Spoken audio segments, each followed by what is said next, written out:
नमस्कार दोस्तों। इस वीडियो में हम बात करेंगे इमरजेंसी के बारे में और देखेंगे कि इमरजेंसी क्या होती है, कब इसकी घोषणा की जाती है, कब इसका इफेक्ट होता है और इसका इफेक्ट क्या होता है। तो इसको समझने के लिए हम थोड़ी सी वीडियो को लंबी करेंगे, लेंथी करेंगे, बट मैं ट्राई करूँगा कि ये वीडियो आपको अच्छे से समझ में आए और अच्छी भी लगे। तो हम बात करेंगे इमरजेंसी की। तो वैसे तो अगर हम देखें कि आर्टिकल 352 से लेके 360 सभी डील करते हैं इमरजेंसी से ही। बट इस वीडियो में हम सिर्फ 352 और 353 को कंसीडर करेंगे और इनको अच्छे से समझेंगे। इमरजेंसी को समझने के लिए लॉ के प्रोविजंस के साथ साथ थोड़ा सा माइंड आपको वास्ट भी करना होगा और इसका प्रैक्टिकल इफेक्ट हमें क्या है जो समझना होगा। तो हम बात करेंगे आर्टिकल जो 352 है उससे शुरुआत करेंगे। तो 352 क्या बोलता है? प्रोक्लमेशन ऑफ इमरजेंसी, इमरजेंसी की घोषणा करना।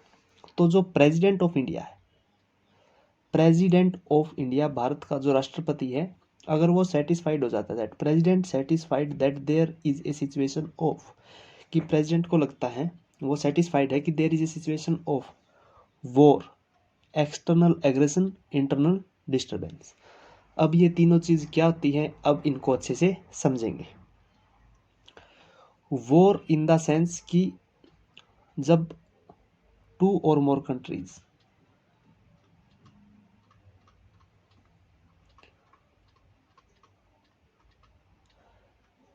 फिजिकली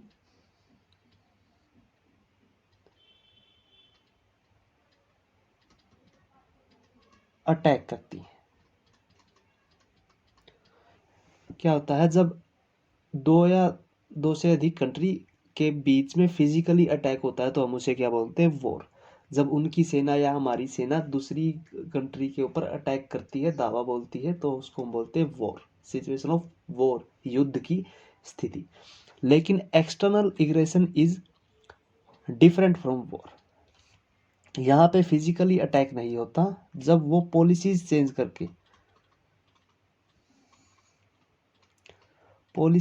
करके कुछ ऐसे पॉलिसीज लेके आती है जो किसी भी एक देश को रिस्ट्रिक्ट कर देती है।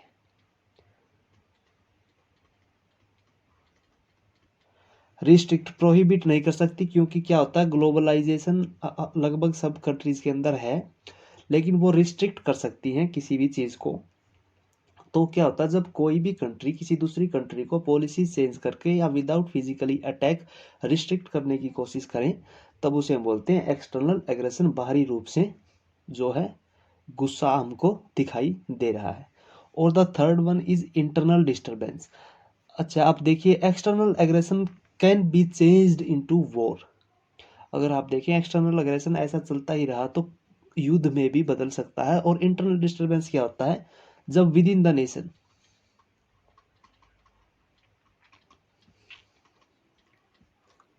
जब विद इन द नेशन कोई ऐसा काम हो जाता है, कोई ऐसी स्थिति, सिचुएशन राइज हो जाती है जिससे इंटरनली रूप से, मतलब या विद इन द नेशन युद्ध हो रहा है, लड़ाई हो रही है, जैसे फाइट हो जाती है या डिस्प्यूट हो जाते हैं बिटवीन टू रिलीजन्स, कॉम्स। तो जब दो धर्मों के बीच में, जातियों के बीच में, या दो पंथ के लोगों के बीच में, या दो स्टेट के बीच में लड़ाई हो जाती है, तब उसको बोलते हैं इंटरनल डिस्टरबेंस। कभी कभी क्या होता है, पब्लिक लड़ाई कर देती है, तो उस सिचुएशन में कई बार curfew, that is section 144 of CrPC भी कई बार लगाना होता है। तो वो क्या होता है, इंटरनल डिस्टरबेंस की सिचुएशन, तो कर्फ्यू लगा देते हैं जब इंटरनल डिस्टरबेंस होता है। तो और जब प्रेसिडेंट को लगता है कि या तो वॉर है या होने वाला है, या इंटरनल एग्रेशन हो चुका है, या इंटरनल डिस्टरबेंस हो चुका है। क्या लगता है, या तो वॉर है, या एक्सटर्नल एग्रेशन हो चुका है, या इंटरनल डिस्टरबेंस हो चुका है। तो वो क्या करता है, प्रोक्लेमेट कर देता है, डिक्लेयर कर देता है, बाय प्रोक्लेमेशन घोषणा करके डिक्लेयर कर देता है इमरजेंसी को। तो इमरजेंसी को डिक्लेयर कौन करता है, वो प्रेसिडेंट। कैसे करता है, बाय प्रोक्लेमेशन। क्यों करता है, उसको लगता है कि वॉर है, एक्सटर्नल एग्रेशन है, या इंटरनल डिस्टरबेंस है। अब बात करें, ये 3 सिचुएशन ऐसी है जहां पे मतभेद दिक्कत दे सकता है। क्या है, जहां पे मतभेद, जैसे जैसे सेंट्रल गवर्नमेंट का ओपिनियन अलग है,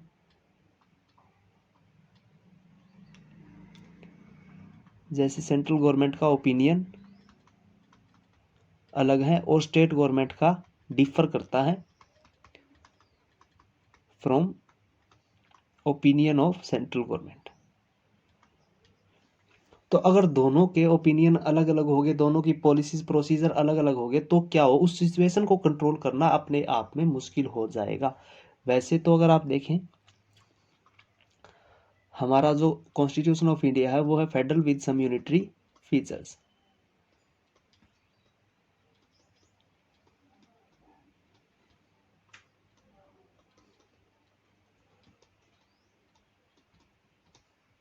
और हमने ये चीज भी अच्छे से समझा है कि क्यों फेडरल है और क्यों यूनिटरी है, और पावर भी अच्छे से समझी है हमने, प्रिंसिपल ऑफ नेचुरल जस्टिस सबको लास्ट वीडियो में कवर किया है। तो आपको अगर उसको फुल डिटेल समझना है तो इसी चैनल पे आपको वो भी मिल जाएगा। तो जो प्रेसिडेंट है, अगर वो सेटिस्फाइड है कि सिचुएशन ऑफ वॉर है, तो उस वॉर की सिचुएशन को कंट्रोल करने के लिए पावर एक हाथ में ही होनी जरूरी है। अगर पावर अलग अलग जगह होगी तो वो टाइम ज़्यादा कंज्यूम होगा, और मल्टीप्लिकेशन ऑफ वर्क भी हो सकता है, डिफर ऑफ ओपिनियन भी हो सकता है। तो क्या है, वो दिक्कत आने लग जाएगी। तो इफेक्ट ऑफ इमरजेंसी है क्या, अब हम ये समझेंगे कि इफेक्ट ऑफ इमरजेंसी है क्या। और लिटरल, मैं पहले भी हमने या मैंने एक दो बार ये बात बोली है कि connectivity of law is very essential to understand the exact meaning of law instead of literal one। तो अगर आप कनेक्ट कर पा रहे हैं तो ही आप अच्छा समझेंगे, अदरवाइज आप पढ़ के हिंदी कर दे तो कोई उसका महत्व या फायदा नहीं है। तो अब हम समझेंगे आर्टिकल जो है 353, इफेक्ट ऑफ इमरजेंसी। तो क्या बोलता है, not with standing anything contained in this constitution, the executive power of union shall extend to giving of direction to any of the state as to the manner in which executive power thereof is to be exercised। अब यहाँ पे connect करना ही जरूरी है, और connectivity से ही हम इसका रियल मीनिंग, अल्टीमेट एम समझ सकते हैं। तो लेट्स कनेक्ट। तो बात क्या है, not with standing anything contained in this constitution. Constitution में ऐसा क्या लिखा हुआ है, पहले तो हमें वही जानना ज़्यादा ज़रूरी है, उसके बाद में हम कंटेंट वगैरह या फिर जो भी इसका मीनिंग देखेंगे। तो जैसे कॉन्स्टिट्यूशन ऑफ इंडिया है,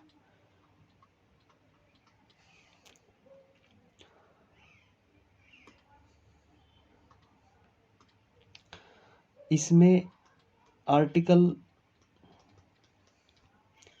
246 एक लिस्ट बताता है। अगर आपने देखा हो, अगर नहीं देखा तो आप किसी प्रीवियस वीडियो में भी आप देख सकते हैं, पावर ऑफ गवर्नमेंट करके एक वीडियो मिलेगी, उसमें ये सब बताया गया है, लिंक उसका डिस्क्रिप्शन में भी दे दिया जाएगा। तो क्या है, कॉन्स्टिट्यूशन में वैसे आर्टिकल 246 क्या बताता है, पावर बताता है। पावर किसकी, स्टेट गवर्नमेंट की और सेंट्रल गवर्नमेंट की। अब और पावर अलग अलग है क्योंकि हमारा जो सिस्टम है, जो कॉन्स्टिट्यूशन का स्टेटस है वो है फेडरल, वैसे तो विद सम यूनिटरी फीचर्स। तो फेडरल का मतलब क्या होता है कि ड्यूअल गवर्नमेंट है, और दोनों गवर्नमेंट इंडिपेंडेंट है, दोनों की वर्किंग इंडिपेंडेंट है, मतलब एक दूसरे को अफेक्ट नहीं कर सकता। लेकिन कुछ यूनिटी फीचर्स हैं, कुछ उसकी एक्सेप्शन है, बट इन जनरली बात यही होती है फेडरल में। तो आर्टिकल 246 क्या बोलता है, कुछ ऐसे मैटर्स हैं।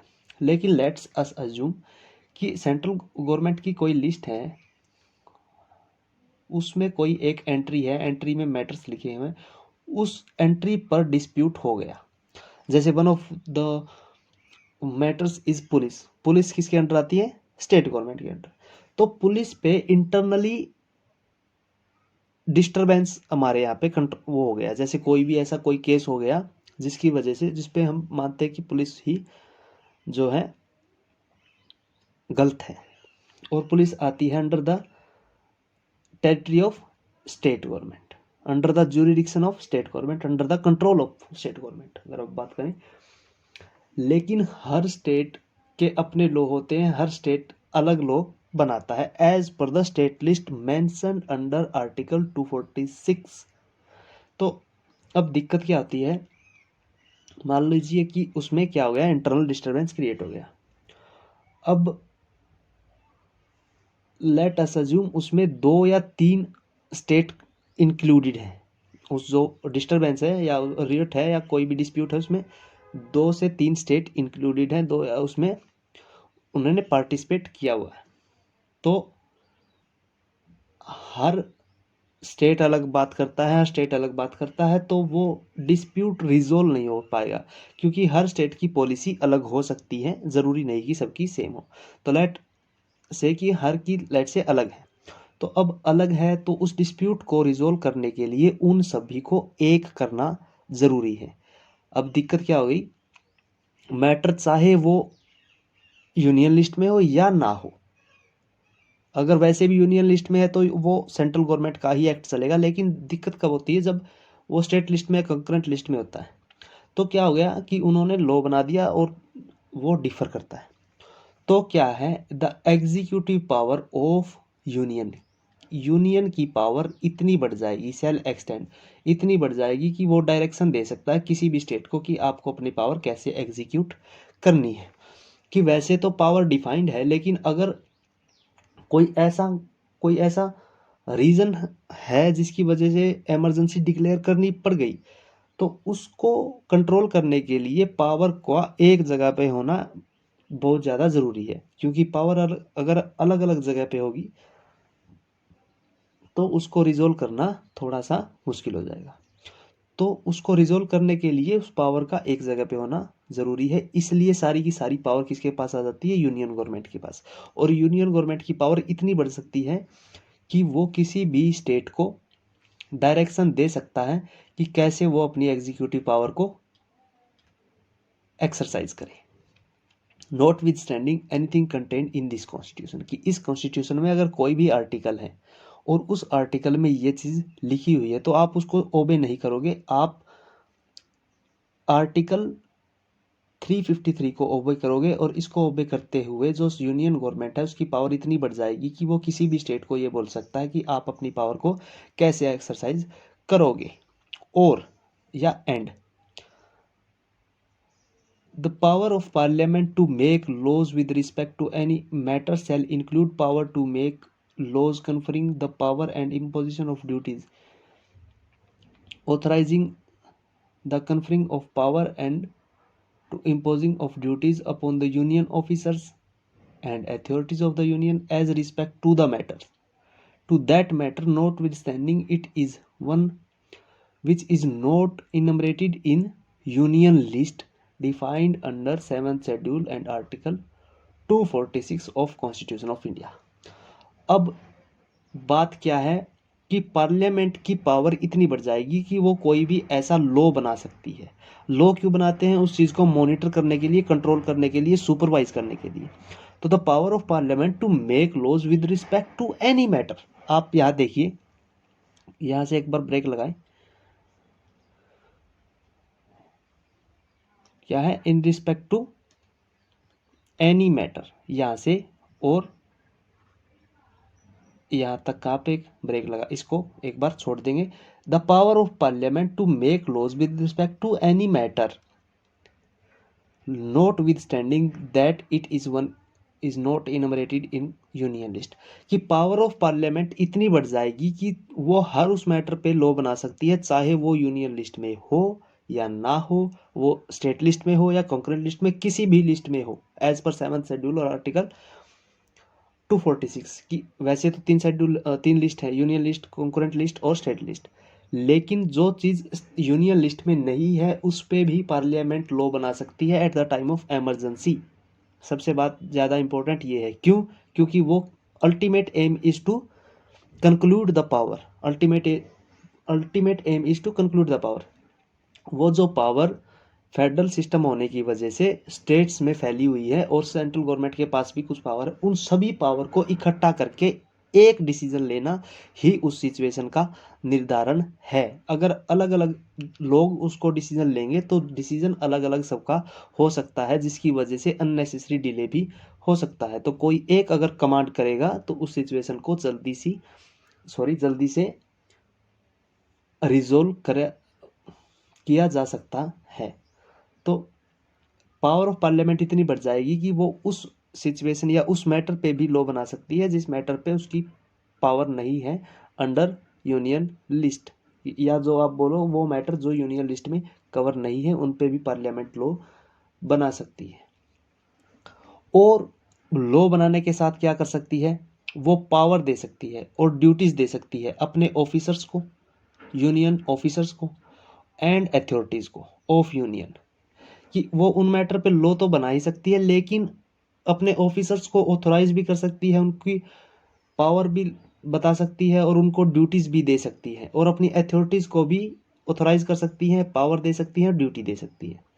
फॉर एग्जाम्पल पुलिस या हेल्थ, अगर आप दें health is under the state list, तो हेल्थ में अगर eight the time of internal disturbance अगर ये लगता है कि हम हेल्थ को कंट्रोल करना ज़रूरी है, तो क्या होगा, जो सेंट्रल गवर्नमेंट है वो हेल्थ के रिगार्डिंग लॉ पास कर सकती है at the time of emergency. अब क्या होगा, इसमें वो अपने कुछ इम्प्लीमेंटेशन के लिए स्ट्रेटजी बनाएंगे और ऑर्गेनाइजेशन तैयार होगा कि सिर्फ law banana is not important, उसको इम्प्लीमेंट करना भी बहुत ज़्यादा ज़रूरी होता है कि कैसे कंट्रोल होगा। तो कुछ ऑफिसर्स लगते होंगे मे बी उसको कंट्रोल करने के लिए, जो इंस्पेक्ट करेंगे, इंस्पेक्शन करेंगे या फिर इंक्वायरी करेंगे, कंट्रोल करेंगे। तो वो अपने ऑफिसर्स को लॉ पास करके यूनियन गवर्नमेंट के ऑफिसर्स को भी ऑथोराइज कर सकती है, उनकी ड्यूटीज़ लगा सकती है और उनकी को पावर दे सकती है कि आपकी ये पावर है, ये ड्यूटीज़ हैं और आप ऑथोराइज है इस चीज़ को करने के लिए। सेम एज वो अपनी कुछ अथॉरिटीज़, जैसे आप देखें कोई ऐसा मैटर है जो सिक्योरिटी लॉ से रिलेटेड है, तो वो सेबी को ऑथराइज कर सकती है पार्लियामेंट कि आप इस चीज़ को देखो, इरिस्पेक्टिव ऑफ ये मैटर यूनियन लिस्ट में है या नहीं है। बस वो सेबी को क्या कर सकती है, ऑथराइज कर सकती है, उसकी ड्यूटी बता सकती है, पावर दे सकती है।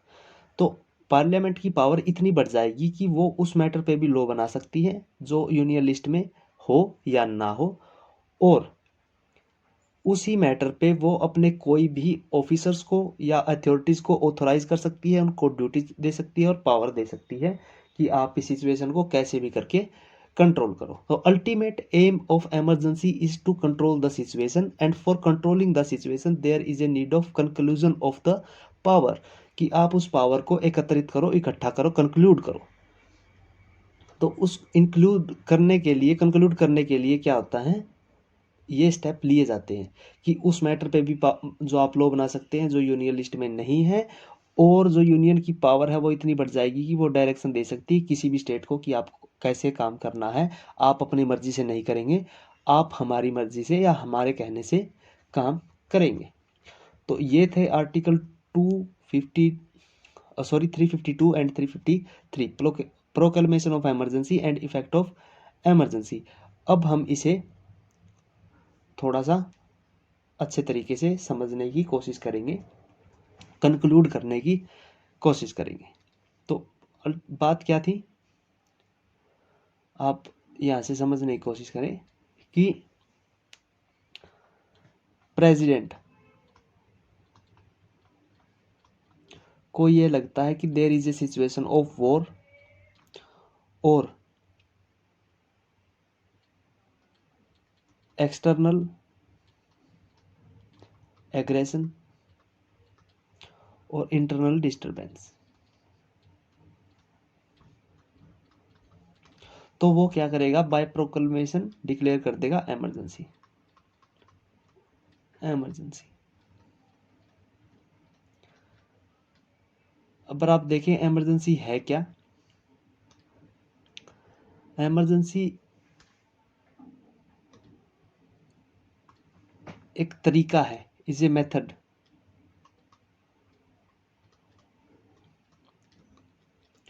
To control the situation.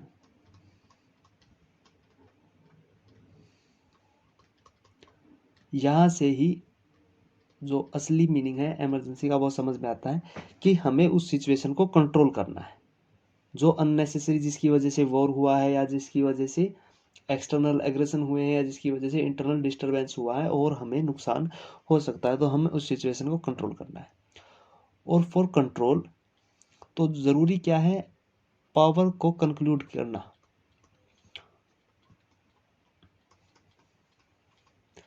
अब हमारा जो कॉन्स्टिट्यूशन है वैसे है federal with some unitary features.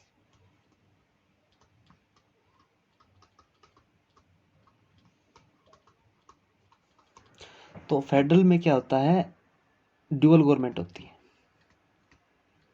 तो हमारे यहाँ भी ड्यूअल गवर्नमेंट है, स्टेट गवर्नमेंट और सेंट्रल गवर्नमेंट। और यूनिटरी में क्या होता है, सेंट्रल गवर्नमेंट की पावर ज़्यादा होती है बाकी सब से। तो central government have more power than anyone else.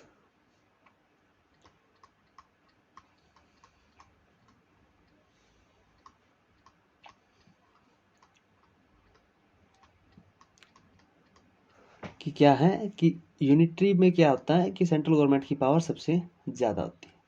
तो क्योंकि हमारे यहाँ ड्यूअल गवर्नमेंट है, one of those government is state government, तो स्टेट हमारे यहाँ पे बहुत ज़्यादा है।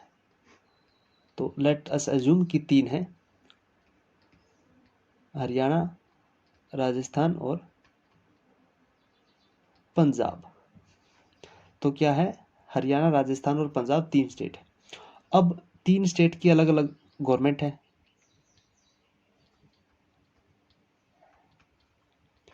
और टाइम है वॉर का या एक्सटर्नल एग्रेशन का, तो उस सिचुएशन को कंट्रोल करना है। अब वैसे तो इनकी भी अपनी अपनी पावर्स हैं, लेकिन अगर कोई एक लीडर ना हो और लीडर 4 हो तो हर एक का जो ओपिनियन है वो वेरी कर सकता है।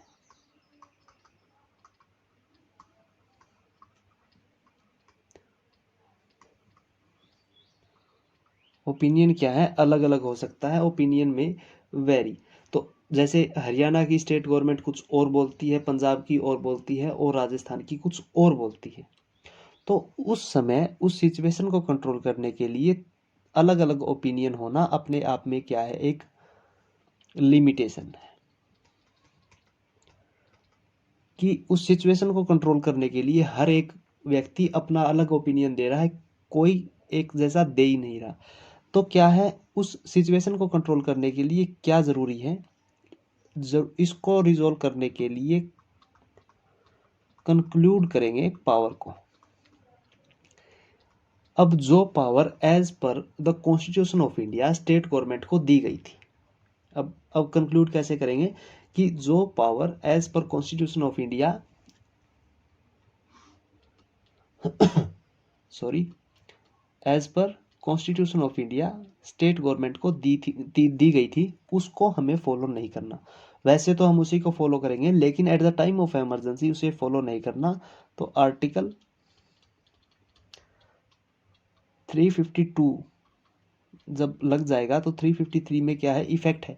तो इफेक्ट क्या बोलता है कि सेंट्रल गवर्नमेंट के पास इतनी पावर है कि वो स्टेट गवर्नमेंट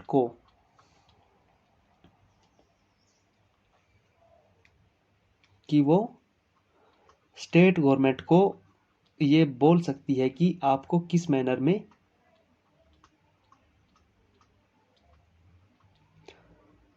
अपनी पावर को एक्सरसाइज करना है।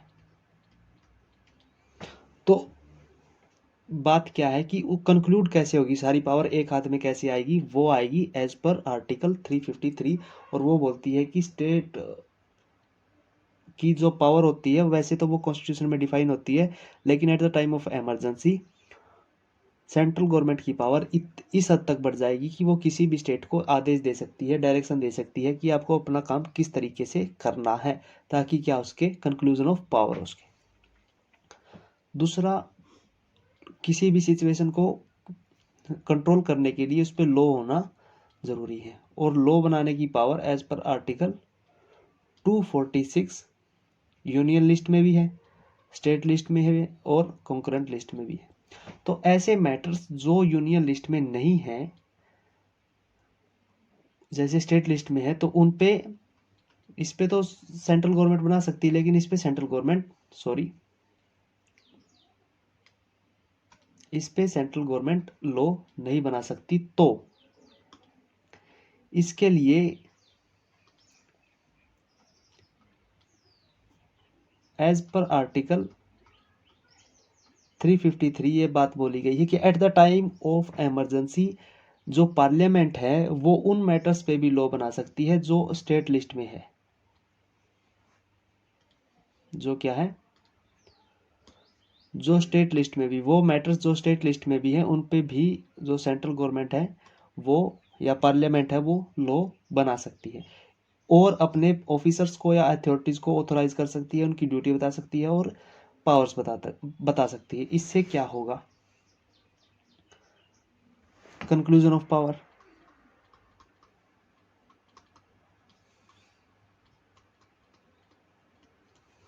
और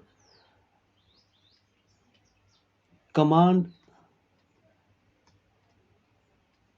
एक सिंगल रहेगी,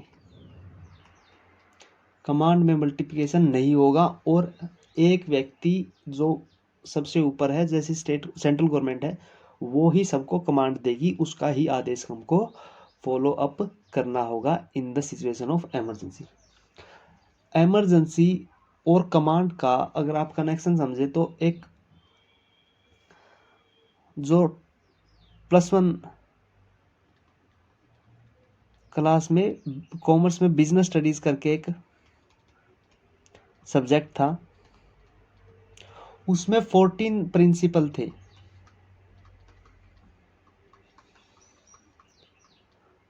तो आई थिंक अगर मैं गलत नहीं हूं तो उसमें था एक यूनिटी ऑफ कमांड।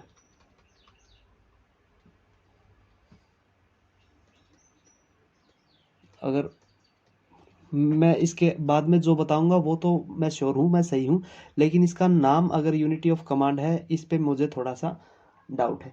तो यूनिटी ऑफ कमांड में क्या था कि एम्प्लॉय तभी अच्छा काम कर सकता है जब उसको ऑर्डर एक तरफ से मिलते हो,